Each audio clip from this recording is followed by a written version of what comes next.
आखिरकार गुंदो भलेसा में आए रोज सड़क हादसा क्यों बढ़ रहे हैं? क्यों सड़कों पर गौर नहीं किया जा रहा है? कब तक हमारे नौजवान अपनी कीमती जान गंवाएंगे?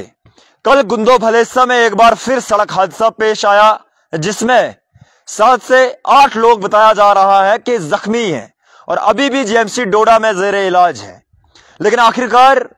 आए रोज क्यों सड़क हादसा जो है बढ़ रहे हैं? क्यों हमारे लीडर और एडमिनिस्ट्रेशन नाअहल हो रहे हैं यहाँ की सड़कें बनाने के लिए, यहाँ के क्रैश बैरियर देने में और यहाँ हॉस्पिटल में स्टाफ देने से?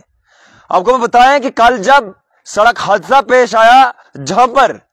7 से 8 लोग गंभीर जख्मी दिखाई दे रहे थे और उसी के साथ साथ जब उन्हें रेफर करने की बारी आई तो प्राइवेट गाड़ियों में जो है उन्हें रेफर किया जा रहा था। एम्बुलेंस हमारे हॉस्पिटल में पड़ी हुई थी लेकिन ड्राइवर जो है वो कहीं दिखाई नहीं दे रहे थे। हॉस्पिटल हमारे इलाके में पड़ा हुआ है लेकिन डॉक्टर्स कहीं दिखाई नहीं दे रहा है। लेकिन जब भी सड़क हादसा होता है उस वक्त एडमिनिस्ट्रेशन और लीडर आप लोगों को बहुत बड़े बड़े वादे और दावे करते हैं कि आए रोज हम क्रैश बैरियर लगाएंगे, आए रोज हम डॉक्टर यहां पर अवेलेबल रखेंगे, लेकिन उसके बाद फिर क्यों वही माहौल नजर आता है? और अगर आरएनबी और पीएमजीएसवाई की मैं बात करूं,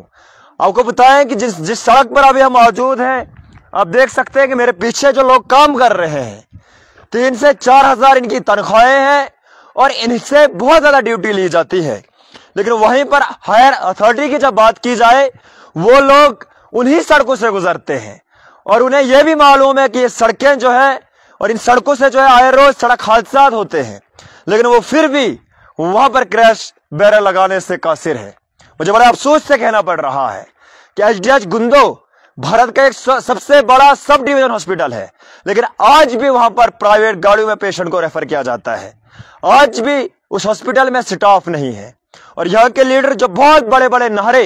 तरक्की व तामीर के बहुत बड़े बड़े नारे देते हैं, लेकिन वहीं पर जब सड़क हादसा होते हैं उस वक्त बहुत सारे लोग अपनी कीमती जान गंवाते हैं और उस वक्त उन लोगों को बहुत बड़ा बड़ा भरोसा दिया जाता है, लेकिन बाद में वही हालात और वही आलम जो है हमारी सड़कों पर दिखाई देता है। आप देख सकते हैं कि किस तरह आरएनबी के कुछ मुलाजिमीन जिनकी तनख्वाहें